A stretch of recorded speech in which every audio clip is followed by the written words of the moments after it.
Bonjour, dans cette vidéo, ce qu'on va voir, c'est un petit exercice sur les suites numériques à niveau terminal. Effectivement, dedans, il y a un raisonnement par récurrence et ça fait intervenir aussi des suites arithmétiques. Voilà, petit exercice, simplement deux questions, exercice de recherche. Donc, pas simple quand on est tout seul face à sa feuille, mais c'est d'un niveau terminal tout à fait respectable. On y va. Alors, dans l'exercice 4, on vous définit une suite W, donc par une formule qui est celle qui est inscrite sous vos yeux, et on vous donne les premiers termes dans un tableau, donc de W0 à W9. On vous dit d'étayer le calcul permettant d'obtenir W10, sachant que vous savez que W9 est égal à 19. Alors, j'ai écrit ici la formule qui va générer notre suite W. Et donc, on se rend compte que dans cette formule, eh bien, on a du Wn et du Wn-1. Donc, en fait, c'est une formule qui permet de relier un terme avec le terme suivant, ou un terme avec le terme précédent, suivant comment vous voulez voir les choses. Donc, ça veut dire que lorsque vous voulez calculer W10, eh bien, c'est tout à fait faisable à partir du moment où vous connaissez le terme précédent. Et donc, le terme précédent W10, eh bien, c'est W9. Alors du coup, si je veux ici W10, ça veut dire que je vais choisir que n est égal à 10. Donc finalement, si ici j'ai W10, le n doit être le même ici. Donc ça veut dire que 10 fois W10 doit être égal à, donc si le n vaut 10 ici, ça fait 10 plus 1,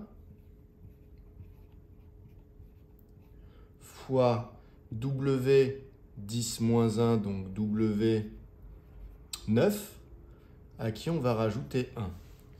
W9, d'après le tableau dont vous pouvez vous servir, eh bien W9 vaut 19, ce qui veut dire qu'on peut remplacer dans le calcul ici W9 par 19.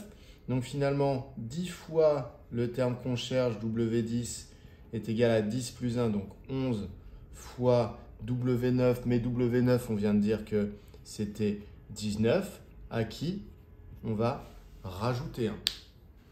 À partir de là, eh bien, il suffit de finir le calcul. Donc, ça veut dire que 10 fois W10 est égal à 11 fois 19. Alors, 11 fois 19, ça fait 209.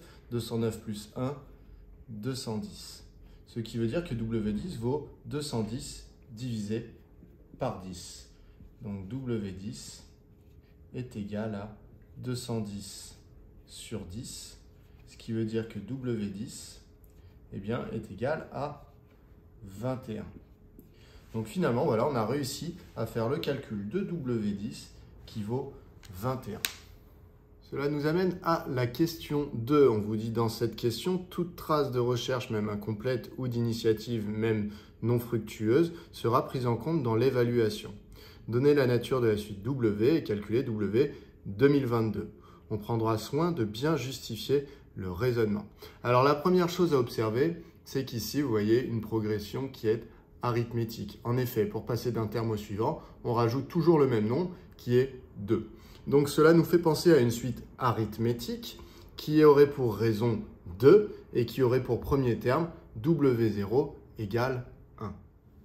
Donc déjà, on commence par exposer notre conjecture, c'est que la suite W semble arithmétique de raison R égale 2 et de premier terme W0 égale 1. Alors là, pour l'instant, il nous semble, c'est une conjecture, il va falloir le démontrer.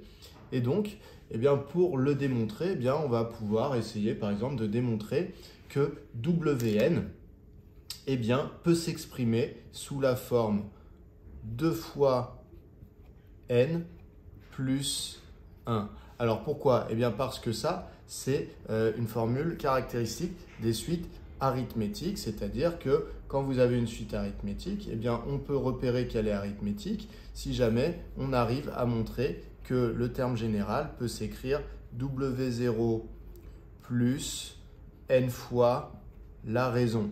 Alors ici, si on l'applique à notre exercice, eh bien il faut réussir à prouver que Wn est égal à 1 plus n fois la raison qui vaut 2, donc n fois 2, c'est-à-dire 2n. Donc si on arrive à prouver que Wn est égal à 1 plus 2n ou 2n plus 1, c'est la même chose, eh bien ça veut dire que la suite est arithmétique. Vous avez vu ça dans votre programme de première. Donc voilà, notre but, ça va être d'essayer de prouver que Wn est égal à 2 fois n plus 1. Pour ce faire, on va pouvoir utiliser un raisonnement par récurrence. Donc, je vais montrer par récurrence que la propriété Pn et Wn est égal à 2n plus 1 est vraie pour tout entier naturel n. Je vais commencer avec l'initialisation. Donc l'initialisation, ça va être de vérifier que c'est vrai pour l'entier, le tout premier entier naturel. Donc pour nous ici dans notre exercice, eh bien, on était sur l'ensemble des entiers naturels. Donc ça veut dire que le tout premier c'est 0. Donc je veux démontrer que P0 déjà est vrai. Et P0, qu'est-ce que c'est? Eh bien P0 c'est W0 qui serait égal à 2 fois 0 plus 1. Donc à moi de voir si W0 vaut bien 2 fois 0 plus 1. Alors déjà, je peux déjà dire que W0, d'après l'énoncé, il est égal à 1. Et si je fais le calcul de 2 fois 0 plus 1, 2 fois 0, 0, plus 1, ça me donne bien aussi 1. Donc finalement, je peux dire que W0 répond bien à la formule. C'est-à-dire que W0 est égal à 2 fois 0 plus 1, ce qui veut dire que P0 est vrai, donc P0 est vrai. On passe à l'hérédité. Donc soit n un entier naturel, supposons que P de n, donc la propriété Pn est vraie pour cet entier naturel n ici qu'on a choisi au hasard, et donc ça veut dire que Wn est bien égal à 2n plus 1. Montrons que Pn plus 1, donc la propriété qui dirait que Wn plus 1 est égal à 2 fois n plus 1 plus 1. Donc j'ai repris la propriété Pn, j'ai remplacé les n par des n plus 1, donc Wn plus 1. Et 2 fois n, donc ça fait 2 fois n plus 1, plus 1. Voilà. Donc il faut montrer que la propriété Pn plus 1 va être encore vraie. Donc avec l'hypothèse de récurrence que Pn est vrai, donc que Wn peut s'écrire 2n plus 1, il faut que j'arrive à prouver que Wn plus 1 peut s'écrire comme cela. Donc la première chose à bien comprendre, c'est que j'ai des termes de ma suite. À un moment, j'ai Wn moins 1, après j'ai Wn, le terme suivant, après j'ai Wn plus 1, le terme suivant, et ainsi de suite. Pour l'instant, la formule que j'ai dans mon énoncé, c'est celle-là. C'est-à-dire que c'est une formule qui relie Wn à Wn moins 1, donc qui relie ces deux termes-là. Ce qui veut dire que si je connais Wn moins 1, en appliquant des petits calculs, je peux arriver à trouver ce que vaut Wn. Moi, le problème ici, c'est qu'en fait, je connais Wn et celui que je veux exprimer ici, c'est Wn plus 1. Donc, il me faudrait le lien entre Wn et Wn plus 1 pour partir de Wn et réussir à retrouver Wn plus 1. Donc, ça veut dire que moi, il me faut le lien entre ces deux termes-là, pas entre ces deux-là. Mais en fait, cette formule, c'est le lien entre un terme et le terme suivant. Donc certes, c'était ce lien-là, mais en transformant, c'est-à-dire en remplaçant tous les n par des n plus 1, j'obtiendrai la formule qui me fait le lien entre Wn et Wn plus 1. Alors, quelle est cette formule lorsque je remplace du coup tous les n par des n plus 1? Donc, à partir de cette formule, eh bien, je vais remplacer tous les n par des n plus 1. Donc, je vais avoir ici n, donc je remplace par n plus 1, fois Wn qui devient Wn plus 1, égale n plus 1, donc n étant remplacé par n plus 1, donc ça fait n plus 1 plus 1, donc n plus 2, fois Wn plus 1 moins 1, donc n plus 1 moins 1, donc Wn plus 1. Donc voilà la formule qui relie le terme de rang n et le terme de rang n plus 1. Donc potentiellement, j'ai une formule qui relie le terme de rang n et le terme de rang n plus 1. À partir de là, comme j'ai supposé que Pn était vrai, ça veut dire que j'ai supposé que Wn pouvait s'écrire 2 fois n plus 1. Eh bien, que devient cette formule si Wn s'écrit 2 fois n plus 1? Eh bien, elle devient n plus 1 fois Wn plus 1 égale n plus 2 fois 2n plus 1, puisque j'ai substitué Wn par 2n plus 1, plus 1. À partir de là, il va me rester à développer ici mes calculs et à essayer d'isoler Wn plus 1. Donc, n plus 1 fois Wn plus 1 est égal à, je vais développer, donc n fois 2n, 2n au carré, n fois 1 plus n, plus 2 fois 2n, plus 4n, plus 2 fois 1, plus 2, plus 1. Donc n plus 1 fois Wn plus 1 est égal à 2n au carré, plus n plus 4n, donc plus 5n, plus 2 plus 1, 3. Donc finalement, Wn plus 1 est égal à 2n au carré plus 5n plus 3 divisé par n plus 1. J'ai divisé par n plus 1, j'ai le droit de le faire puisque n plus 1 est différent de 0 puisque n appartient à grand N. Donc ici, pour l'instant, j'ai un polynôme divisé par un autre polynôme, alors que moi, je veux prouver que Wn plus 1 est égal tout simplement à 2 fois n plus 1 plus 1. Donc, je me dis que je vais pouvoir simplifier un petit peu ici. Alors, la question, c'est pour simplifier, comment je peux faire? Pour simplifier, il faudrait que le polynôme au numérateur soit factorisable par n plus 1. Donc, je vais avoir besoin d'un petit peu de place, donc je vais effacer tout ça. Je vais recopier simplement ma dernière ligne en haut de mon tableau, mais on n'oublie pas qu'on est toujours dans l'hérédité. Alors, donc voilà, Wn plus 1 est égal à tout ça. Pour savoir si je vais pouvoir factoriser le polynôme du numérateur par n plus 1, ça vous renvoie à votre cours de première pour savoir comment on factorise les polynômes du second degré. Pour factoriser un polynôme du second degré, déjà pour qu'il soit factorisable, il faut qu'il ait des racines. Et à partir du moment où on sait qu'il a des racines, eh bien, on peut écrire la chose suivante. Eh bien, ax au carré plus bx plus c, donc avec a, b, c et des réels, des a différents de 0, etc. Eh bien, on pourra écrire a facteur de x moins la première racine fois x moins la deuxième racine. Donc, c'est vraiment ça l'idée. Alors ici, on a un polynôme avec la variable qui est n. Donc finalement, on va être plutôt sur une factorisation du type a fois n moins la première racine, que j'ai qu'à appeler n1, fois n moins la deuxième racine, que j'ai qu'à appeler n2. Donc la question, c'est est-ce que parmi n moins n1 ou n moins n2, eh bien, il y a n plus 1. Donc, je pourrais me poser la question à savoir quelles sont les racines du polynôme du second degré qui est au numérateur. Pour connaître les racines, vous pouvez utiliser la méthode du discriminant, donc du calcul de delta, puis des deux racines. Donc, vous pouvez le faire, vous allez vous en sortir. Sinon, puisque nous, on sait que normalement, ça va être factorisable par n plus 1, eh bien, on se dit que pour que l'un des deux facteurs ici soit n plus 1, mais il faudrait qu'il y ait une des racines qui soit moins 1. Comme ça ferait n moins moins 1, ce qui ferait n plus 1. Et donc, au numérateur, on serait factorisable par n plus 1. Alors, est-ce que moins 1 est une racine du polynôme du numérateur? Eh bien, ça nous donnerait 2 fois moins 1 au carré, donc 2 fois 1, donc 2, plus 5 fois moins 1, donc moins 5. Donc 2 moins 5, on a moins 3. Et moins 3 plus 3, eh bien, ça donne bien 0. Donc, on peut remarquer que moins 1 est une racine de 2n carré plus 5n plus 3.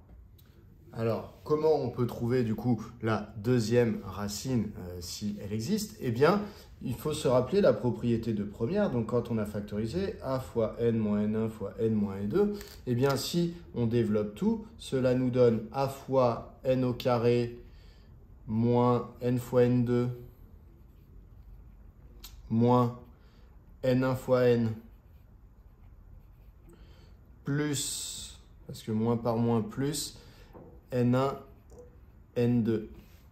Donc, ça veut dire qu'en fait, si on développe, ça donne a n au carré moins a fois, donc ici, il y a n1, n2, donc n1 plus n2 fois n plus a fois n1, n2. Tout ça pour dire quoi? Tout ça pour dire que, en fait, quand vous avez la version développée d'un polynôme du second degré, si vous connaissez une des racines, Donc nous, on n'a qu'à dire que c'est N1 qu'on connaît. Eh bien, on voit ici, par exemple, dans le coefficient constant, dans le terme constant ici, qui se retrouve ici quand on développe tout, puisque N1 et N2 sont des racines. Ici, vous avez seulement la variable qui est N, qui se situe dans le N au carré, et ici. Donc, en fait, ce coefficient 3 doit être égal à A fois N1 fois N2. Nous, N1, on sait que c'est moins 1. Donc, on sait que 3 doit être égal à A. Donc, A dans notre polynôme ici, c'est 2. Donc, il doit être égal à 2 fois N1. Donc, nous, on a trouvé qu'N1, c'était moins 1, fois N2 qu'on ne connaît pas encore et que, justement, on cherche. Donc, ça veut dire que N2 eh bien, est égal à 3 divisé par moins 2. Donc, moins 3 demi. On peut donc dire que moins 3 demi est l'autre racine du polynôme 2n au carré plus 5n plus 3. Encore une fois, si vous n'arrivez pas à faire cette petite gymnastique qui vous permet de gagner du temps, vous pouvez tout à fait calculer le discriminant du polynôme au numérateur, donc delta, b carré moins 4ac. Vous allez finalement arriver à un delta positif, à deux racines, vous les calculez, vous allez trouver moins 1 et moins 3 demi. Donc ça veut dire qu'on a une version factorisée du polynôme du numérateur, qui est donc a fois n moins la première racine, donc moins 1, fois n moins la deuxième racine, donc moins 3 demi, divisé par n plus 1. Si on fait les calculs à l'intérieur des parenthèses, eh bien, on obtient donc 2 fois n plus 1, puisque n moins moins 1, donc ça donne bien n plus 1, et n moins moins 3 demi, ça nous donne bien n plus 3 demi. L'avantage, c'est qu'une fois factorisé, eh bien, je peux simplifier ma fraction pour obtenir au final eh bien, Wn plus 1 qui est égal à 2 fois n plus 3 demi, ce qui nous donne donc 2 fois n, 2n. Et 2 fois 3 demi, 2 fois 3 demi, 2 est divisé par 2 se simplifie, donc ça donne juste 3. 2 fois 3 demi, c'est 3. Donc 2n plus 3. Voilà, alors est-ce que c'est ce à quoi je voulais arriver? Je vous rappelle que moi je voulais arriver à Wn plus 1 égale 2 fois n plus 1 plus 1. Et finalement, eh bien, ça tombe bien puisque vous voyez 2 fois n plus 1, ça fait 2 fois n plus 2 fois 1, donc 2, plus 1. Donc finalement, ça donne 2 fois n plus 3. Donc c'est bien cette écriture-là, c'est bien 2 fois n plus 1 plus 1. Donc je peux peut-être me le noter. Donc Wn plus 1 est égal à... Alors en fait, il suffit de voir 3 comme 2 plus 1, vous voyez. À partir du moment où vous voyez 3 comme étant 2 plus 1, après vous pouvez refactoriser par 2 entre 2n et 2. Donc ça nous donne 2 fois n plus 1 plus 1. Donc j'ai réussi à montrer que la propriété Pn impliquait la propriété Pn plus 1. Donc Pn entraîne Pn plus 1. Ce qui veut dire que la propriété est héréditaire et on peut donc passer à la conclusion du raisonnement par récurrence. Donc j'efface et j'écris la conclusion. Donc pour tout n appartenant à grand N, la propriété Pn est vraie, donc ça veut dire que Wn s'écrit bien 2n plus 1. Et ça suffit à dire que la suite W est en fait arithmétique de raison 2 et de premier terme W0 égale 1. Voilà.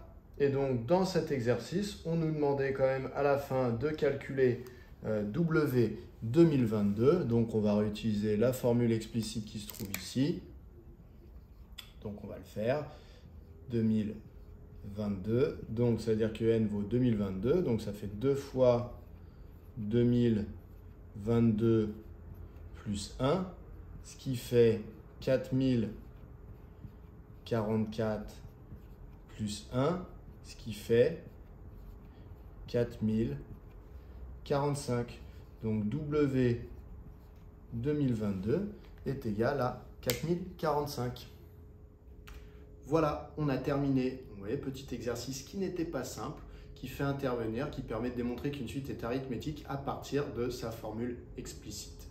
Raisonnement par récurrence également, donc à retravailler. N'hésitez pas à aller voir d'autres exercices du même type. À bientôt.